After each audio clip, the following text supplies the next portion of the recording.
Hello, hello, everyone. Welcome to my car. Hold on a second. I gotta move this. I'm sorry for the shakiness. I promise I will steady this camera. Okay. I just went out to lunch with one of my besties, Michelle. Hi, Debbie. Welcome. Michelle Cordero. Some of you know her because she was like my OG yoga teacher training co-facilitator, and we've just been, yoga teacher besties for I don't even know how long, almost 20 years, probably 15 years. Anywho, so we just went out to Burma Superstar. If you're from the Bay Area, you know what I'm talking about. We had some Burmese food. It was amazing. And I'm here. I'm actually sitting outside my studio, my yoga and Pilates studio, and I'm going to go in after our talk today. And oh my gosh, I have been cooking up this live stream for a couple of weeks. It's called How to Think Like a Motherfucking CEO. And the reason this came up for me is because there was a thread in the Yoga Studio Owners Facebook group, which I've been a part of for God knows how long. That was actually one of my graduates, Leslie. Hi, Leslie, if you're watching. I'm so glad you brought that thread up. And it was all about like, hey, has anyone changed to a high-end yoga pricing model? And I'm like, oh, hey, Leslie, right here. And I started sharing a little bit about what the choices that we made at Interstellar here last fall in the new business model that we've created for our yoga classes. And I realized like, oh my God, a lot of people want to know about this. So here's what we're going to do today, my friends. In a moment, I'm going to tell you this story about how we retired our old Pilates mat and yoga revenue stream, which was the most profitable revenue stream in my business before the pandemic. And I'll tell you the whole story. But we retired it last year and we replaced it with a $60 M&F and drop-in for a yoga class. And personally, I thought no one was going to buy it, but we sold out our first round. And I'll tell you all about the new business model. But more than the story, there's some of you for whom the particulars of the story will be interesting. If you have a wellness business and you're thinking about drastically changing your business model and making it more profitable than it is, it will be interesting. But what I really want to teach you today is how to think like a CEO. And I have about like 6 lessons for you, or just like little mini like ways, a lens through which, or some of them are like skills to gain so that you can actually see your business for what it is, what's happening, make powerful decisions, and have the guts to do the thing that you probably, if you're tuning in today, already know you're here to do. You already know it's the next step.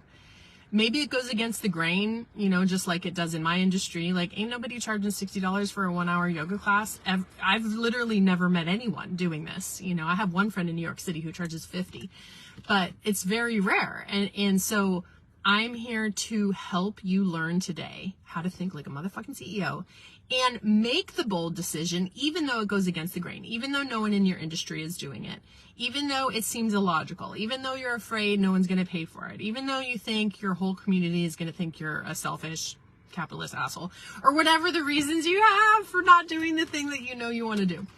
And yes, I'm so excited to share this with you. Tell me if you're joining live. Tell me if you're joining on the replay. Write it in the comments. Tell me if you have a wellness business and you're actually particularly interested and curious about a more high-end wellness business model, or if you have a different kind of business. Tell me what the kind of business that you're in, the industry that you're in. So, welcome. I'm Kiki Lovelace, and I am an entrepreneur of decades. I started out in the early aughts as a gal about town Pilates instructor, independent contractor, all the way.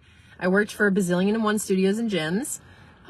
Eventually in 2007, I opened my home studio business, and I did that for 4 years. I started doing marketing, client acquisition, like I didn't call it that back then, but I saw people out of my dining room, and actually some of them still come to Interstellar, which is so fun to talk about that old beautiful dining room that we used to work out in.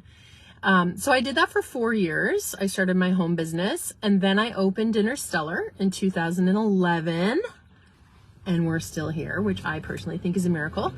I really leveraged that business to create another business. I started my coaching business back when I was pregnant with my 5-year-old, so about 6 years ago.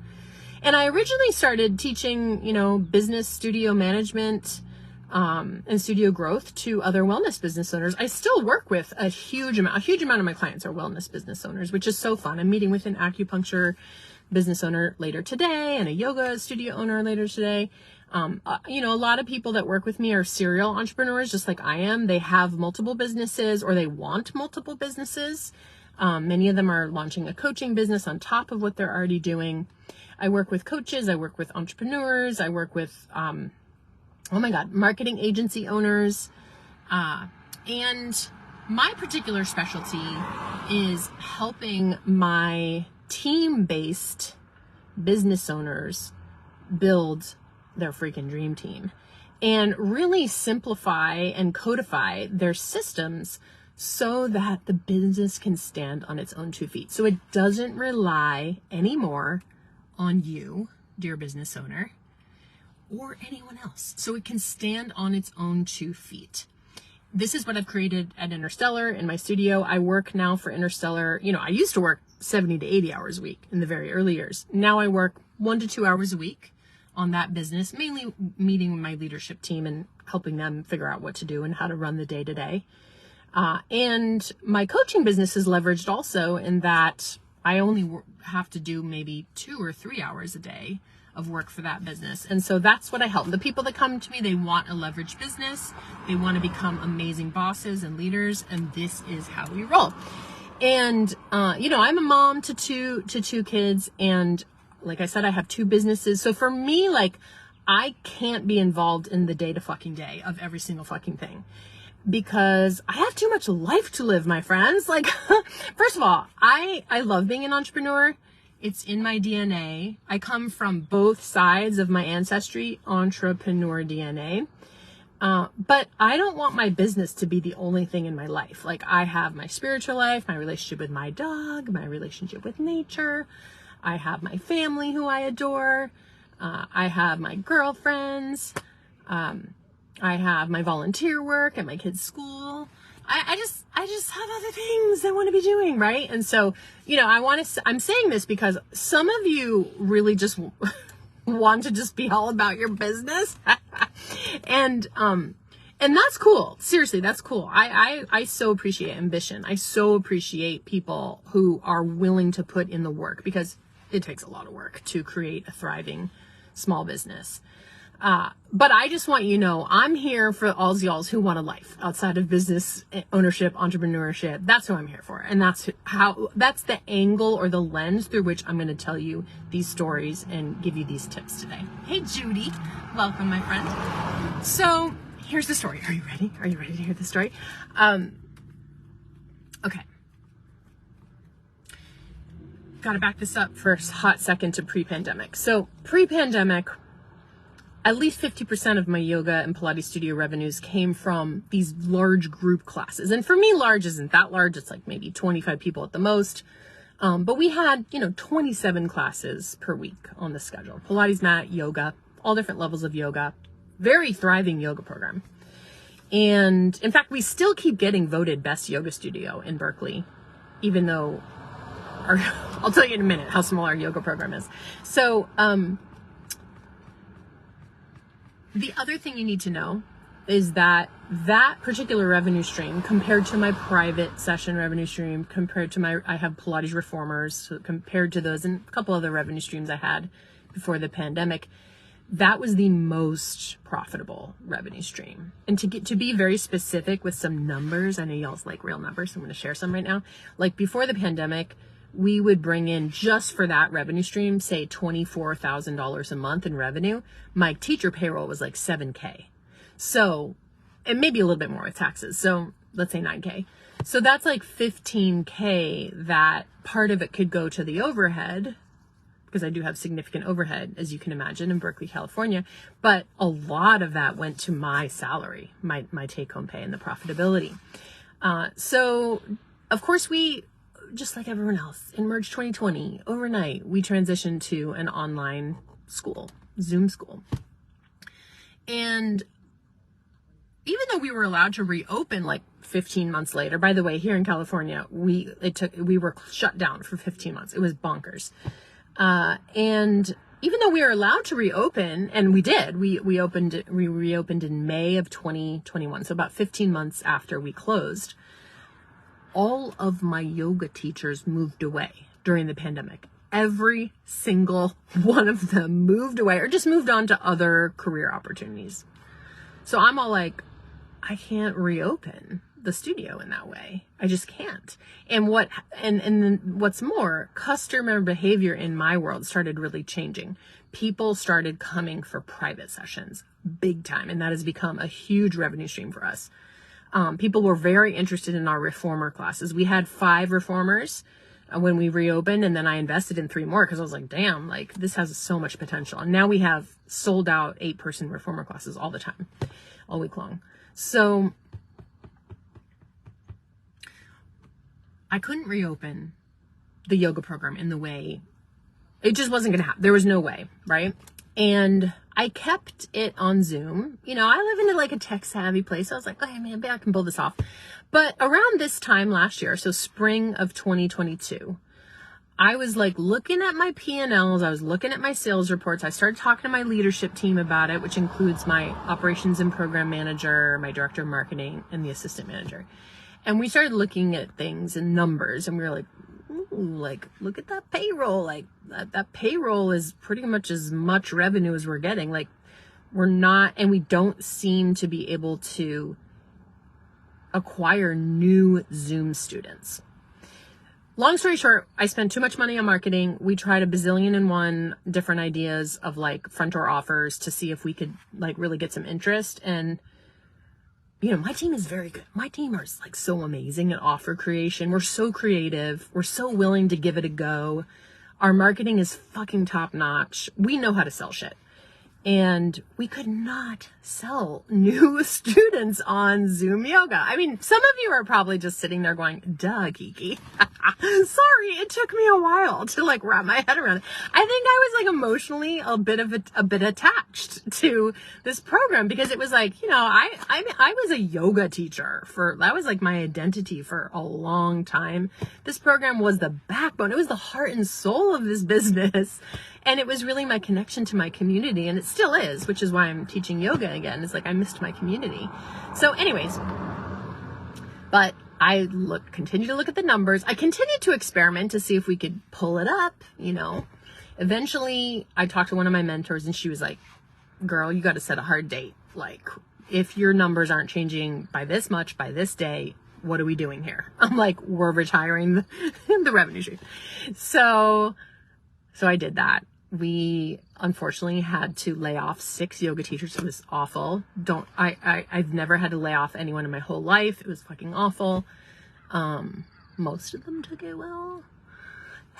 But, you know, we went through this, like, we told the students, we gave them ample notice. Of course, we gave our team ample notice, and then we retired the program. And what we put in its place is we just started experimenting with this, and it's going so well. I'm so excited to grow it.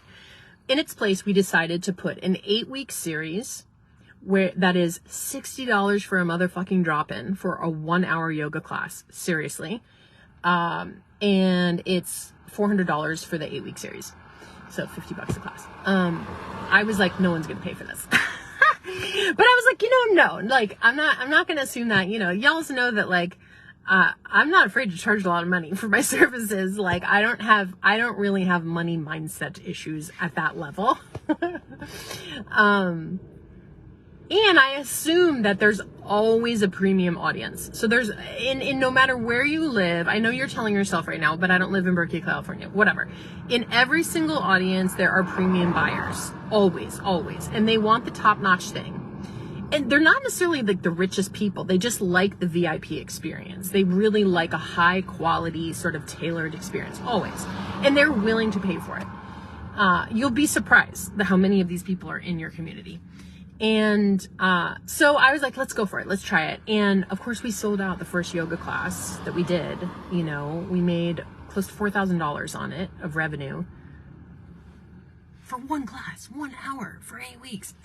And I started doing the math and I was like, oh my God, if we just can get 5 classes a week with my amazing graduates from my teacher training programs, there's a few of them still living around here, like this would more than replace the lost income, but it's so leveraged, you know, it's like, I'm not going to have to pay $7,000 of payroll each month on 5 classes. It'll be like maybe $2,000, not even.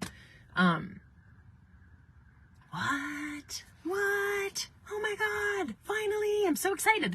So this is what's happening. We're already starting to schedule our second of the 8-week series. And by next year, this will be like a regular thing for us. We're just kind of easing ourselves in. So if you're watching this and you're curious, you know, you have questions, please put them in the chat because I'll answer them while I'm talking. But really what I wanted to pull out of that story for you are the 6 things I did or I practiced or the ways I approached this decision as a CEO. And I know you're going to get so much out of this. So hold on, I'm going to put my phone down and make sure I look at my notes.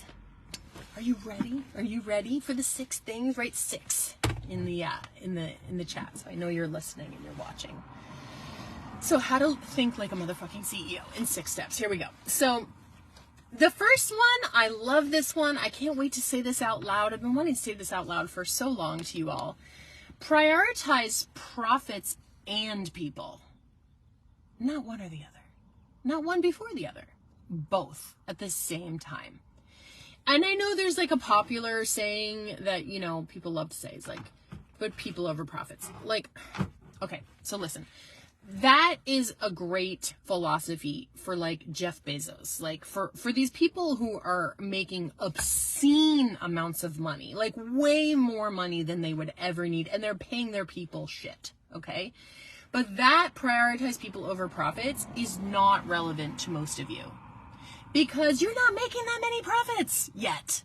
Right? So when you can start to think that way when you are paying yourself an amazing salary and take-home pay that supports you, your family, the lifestyle that you want to have, your kids' college tuition, your retirement, your real estate, whatever your legacy, financial legacy you want to leave to your kids. Like once all that is covered and you're able to donate some to your favorite charitable organizations, because I know y'all's, and of course you're going to do that with your money like I do. Like once all that is covered, and of course, all the time you're like giving your people a raise, as you know, your team. But like, then we can start to talk about prioritizing people over more profit. But like before that point, dude, you got to prioritize profits. Like profits are not just important for you and for your family and for the sustainability of your business. They're actually important for your team members. Because if you're not profitable, you can't give them regular raises, which they want. Trust me, my team really wants raises all the time. And even they want more than I can responsibly pay them right now. I mean, bless them. Like, of course they do, right? So your making a priority of profitability is actually an action for your people, on behalf of your people. Financial stress is a fucking reality for not only you, but for all these people that are working for you and for most people on the planet. And so by you being successful as a business owner, you are really doing these people a great service. Seriously, by offering them raises, by offering them benefits, etc. So instead of saying people over profits, most people who say people over profits are not Jeff Bezos. They're people who feel guilty about profit, who feel weird about money, who think rich people are evil. Okay? But what's going on with the lighting here? So this is the first thing, is to prioritize people and profits equally. They're equally important. Are you ready for number 2? Number 2 is get intimate with your money. Part of what allowed me to see this problem clearly that I just described is that I have regular money dates with myself. I look at my sales reports for my studio business every single day. Once a week, I do my profit first allocation. So I always am managing the cash flow. I know how much money I have in my payroll account, my rent account, my operating expense account, my taxes account, my owner's comp account, my profit account, my business savings account. I have my hands on my money every single week. I know what's happening. I look at the sales reports. Once a month, I review my P&Ls after my bookkeeper gives me my gorgeous little spreadsheets and my graphs and such. So I really do that. I am very intimate with my money. And I just want to say that I wasn't always that way, because honestly, I was so intimidated. For so long, I was like, I'm bad with money. I just go into debt. Money just comes in and then goes out. I did not have a good relationship with money. I thought the word profit was like a bad word.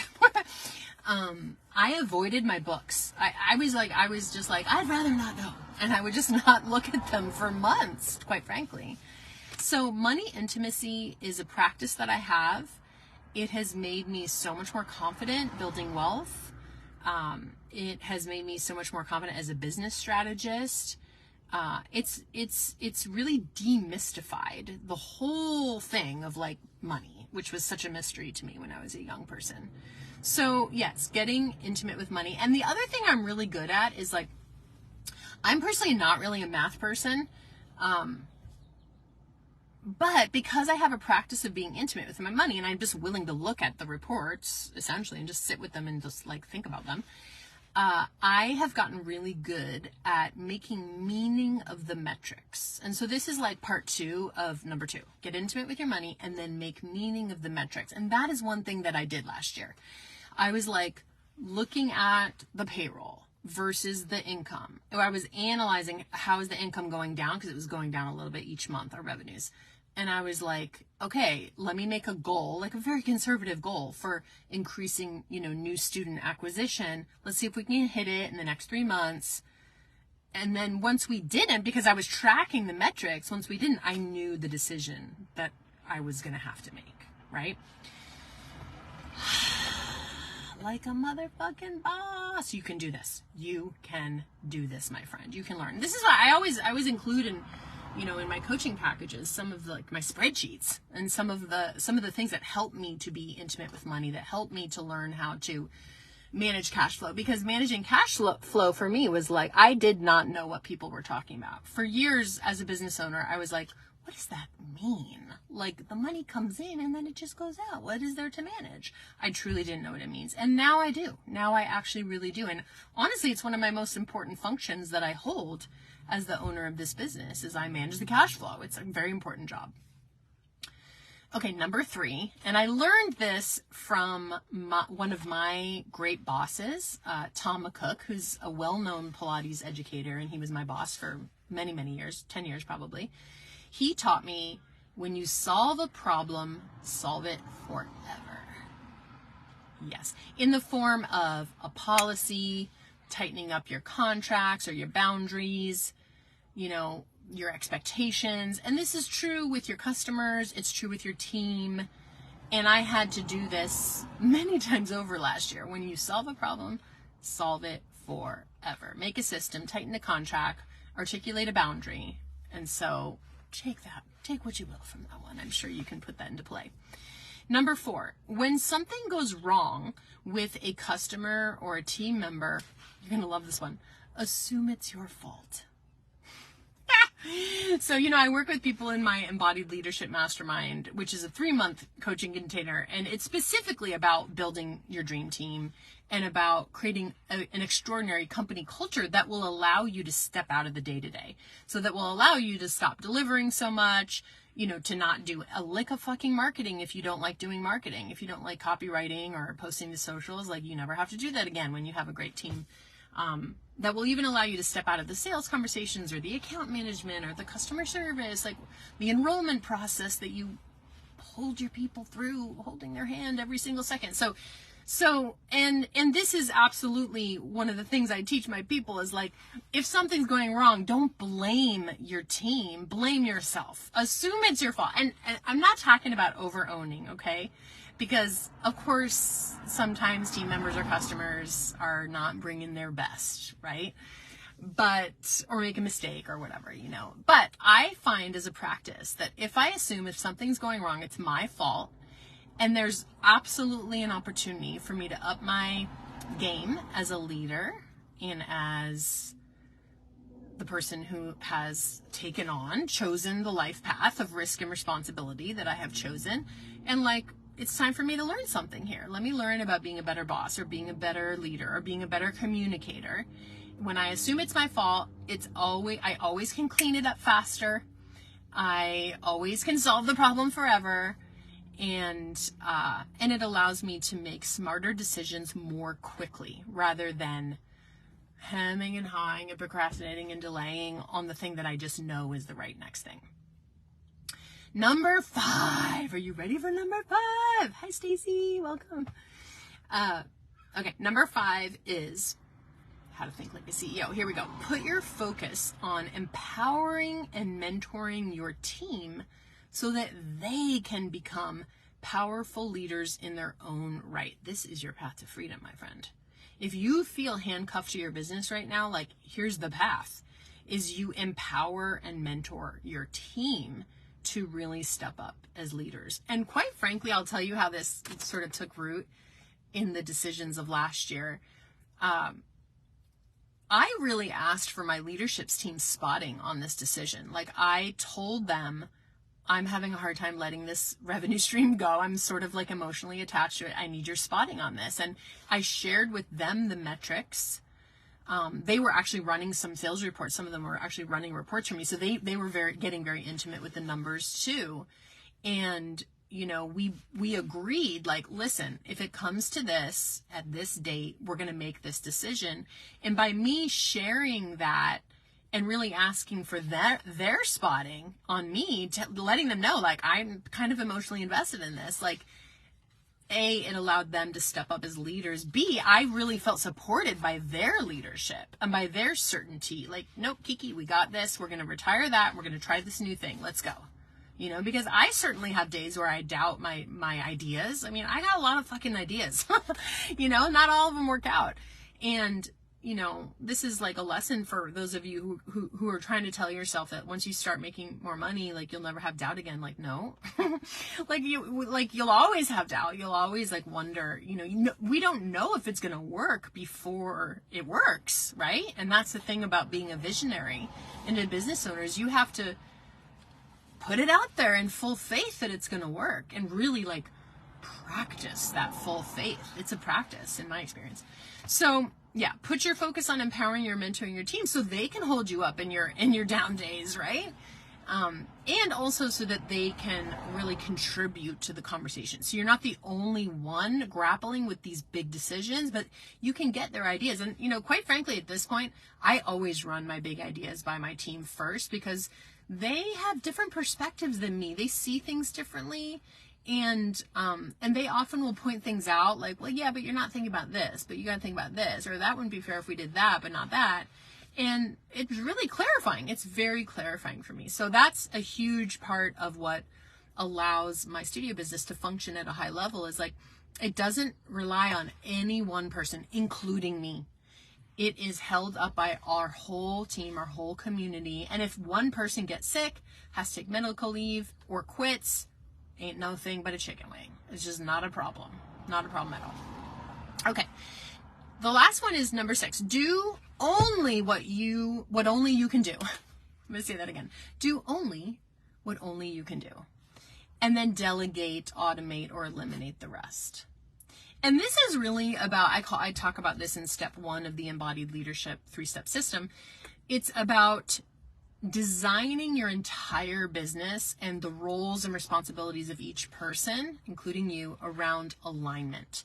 So that really you are stepping into your zone of genius, doing only the things that only you can do, delegating the rest. And then you're finding these contributors that are in their zone of genius in their various departments. You know, when you have a small business, like a department, like we have a marketing department. There we go. Now we're back. More spaciousness in your calendar and more spaciousness in your nervous system Because if you're anything like me, with that spaciousness in your calendar, you're probably going to have some more personal care time and time to like be in nature and meditate and like do your yoga practice or whatever, your self-care things.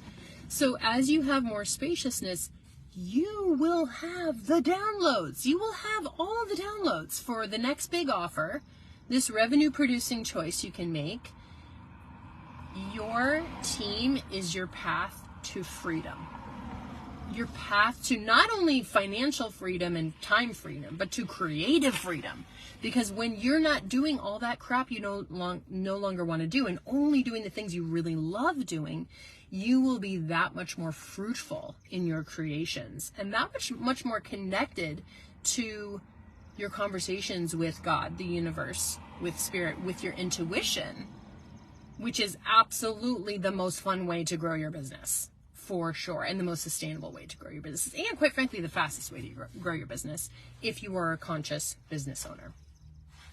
I'm so curious. Hey, Stacey, yeah, replay, yeah, good, awesome. I'm so curious to hear your takeaways from this, and if this is resonating for you, I want to invite you to apply to the April round of the Embodied Leadership Mastermind. So this is for my small business owners, entrepreneurs, serial entrepreneurs who are ready to create a leveraged business. And a leveraged business is a business that doesn't require you babysitting it all the time. It's a grown-up business. It's a business that makes money whether you're sick or not. It's a business that makes money whether you're on vacation or not. It's a business that allows you to go on vacation and the sales keep coming in, the delivery keeps happening, and there's nothing to worry about. What this will require is A+ leadership skills. A+, because to have this kind of business, you have to really step into the 4 job duties and responsibilities of a visionary leader. 1, visionary. Your number 1 job is to be a visionary, to be the one who gets the vision, who holds the vision, who communicates the vision, and who stays with the vision even when there is no evidence that the vision is actually going to work or not. That is your job. And it requires a tremendous amount of steadiness in your nervous system, support in the form of mentors. Hell yeah, every visionary leader I know has like 5 mentors. It is really your number 1 spiritual assignment here, my friend, if you're in this group. Okay, number 2, your second job is to be a mentor. This is your job. At the level of CEO, your job is actually a mentor. You're actually teaching your managers how to lead and how to think and how to make good business decisions. And, for me, I love this because all of my managers want to be small business owners at some point or another. And they are fully in the job because I'm teaching them how to do it. And they stay with me for many, many years because they know it's so valuable to stay. And so, my director of marketing has been an employee for 7 or 8 years. My operations manager has been in their position for 3 years, but was working for us even before that. And our new assistant manager has only been in the position for maybe a year or even less, but they've been in the community for forever. They were one of my yoga teacher trainees years ago, and I adore them, and they'll be with us for many years to come. So a mentor, this is your second job. The third job is to be a communicator. And this is, I'm telling you, it's one of the hardest things to learn as a small business owner, as a leader of a team, is how to communicate effectively. Especially one of my mentees right now, one of my clients, has an epidemic of sullen teenager employees. They're acting like fucking assholes. They're not even turning off the lights at night, and they're complaining about it. It's so stupid. And I've been really coaching her on clean up that face, girl. You can't show okay, when your employees are acting like sullen teenagers, you can't get in there and act like a teenager with them. You can't even act like their mom. You have to act like their boss. You have to go first. If you want them to be a professional, you go first. You show up as a professional. And even if you're totally exasperated, you can't show that on your face. Right? This is just one of many communication skills that I teach my business owner clients. So yes, but being a good communicator is so key. You have to be able to be really clear in your expectations, clear in your directions, clear in your vulnerability if you don't know what the directions are yet, if you're just trying to figure things out together, if you want to collaborate. You have to be very clear communicator about what the job is, what the job isn't. Sometimes you have to communicate about a mistake or a misalignment, and you can learn how to do that without losing your grounding, without freaking out internally. You can learn how to be grounded and confident as a leader and be able to show up for the difficult conversations, to shoulder the bigger responsibilities that come along with making more money and with being more successful. You can learn how to do this. You absolutely can. Look at how much you've done already in your life. You can learn how to do this. And then the fourth thing is decision maker. So this is your other. Now notice that I'm telling you your new job as a CEO, as a visionary leader, visionary, mentor, communicator, decision maker. None of these things take that much time, but someone needs to do them really well in order to have a high functioning, no drama dream team who is making bank. Someone needs to do this. It's you. It's you. It's you. This is your job, right? Your job is not to clean toilets. Your job is not to have, the endless run around with a upset customer. Somebody else can fucking do it. That's not your job. Your job isn't necessarily even to deliver if you don't want to deliver. If many of you started your business because you love the delivery, but now you're kind of over it. That's fine. You can change. You can be paid to be a leader, which doesn't take that much time. It just takes experience, guts, training on how to be a phenomenal leader and really how to keep your nervous system cool and grounded. I always used to tell my yoga teacher trainings, back when I was teaching yoga teacher trainings, you got to be the strongest nervous system in the room. That doesn't mean like this. It's not like authoritarian. That's not what I mean. What I mean is the strongest nervous system in the room is the nervous system that's the most fluid, flexible, grounded, present, able to shift on her feet, able to see what's truly happening when there's a dynamic going on here, able to speak truth, able to be a professional, able to think clearly, able to decide, make a powerful decision even when you're scared and your body is having a fear response. Because that's what a CEO does all day long. She makes powerful decisions. And that's why I say one of your jobs is to be a decision maker. Yes. And this is another piece that I always am coaching my mentees on, because especially my private clients, when they start working with me at this level, where they're actually making some money now and they have a lot more risk, a lot more responsibility, this is what you have to learn. You have to learn how to manage yourself, how to self-coach through your fear and through your doubt. Because almost 99.9% of the time, you know what the fuck to do.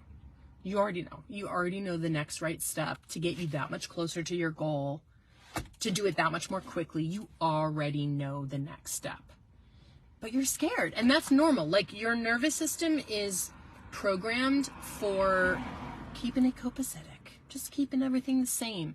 And as an entrepreneur, you are constantly showing your nervous system, no, we're not going to keep everything the same. We want different results, so we need to take different actions here. And so this is really what it is to become a very powerful, confident leader, is to learn how to manage your emotions. That doesn't mean control them and only allow yourself to have happy thoughts. No, that's not what I'm talking about. That's not what I'm talking about. I'm talking about recognizing that you know exactly what to do for your business, that it scares the fuck out of you, and that you're going to do it anyway. And all your excuses about why you can't do it, why it's not the right time, why you haven't finished implementing from the last coaching container you were in, or whatever, why you don't have enough money to invest in your new team member, whatever the stories are, you just start to recognize them as, oh, these are my stories. This is my biological response to the up level that I'm in right now. And you can just talk to that part of yourself, which is what I do, is love, I got you. It's okay. I know you're scared, but adult Kiki is here. We got this. We know how to do this. Let's make those moves, even though it's scary, even though it's illogical, even though it doesn't make sense. Let's do this. And this is what a CEO does, a true visionary leader does. This is what I'm going to teach you how to do in the 3-month Embodied Leader Mastermind. We start in April. I'm accepting applications right now. If you are curious about it, open up a new browser right now, new window, and type this in. KikiLovelace.com/leadership. It would be my honor to serve you, and I'll serve you in the group container, or we can do some one-on-one upgrade where we have like 2 one-on-one sessions per month, and then we have like some ongoing dialogue in DM Messenger each and every day of my office hours, where we can really help you make these daily upgrades so that you can be the person who is doing the thing, who is creating 50K months, 75K months, 100K months, 200K months. So you can be the person who is doing that, who is believing in herself, who is backing herself, no matter what's happening externally, who is being the person who is the leader, even before her sullen teenager employees are following suit. You're being that person. You're stepping into that, and I'm going to teach you how. Let me know if you have any questions. I'm available over DM for questions. I adore you. I can't wait to hear your takeaways, and have an amazing day.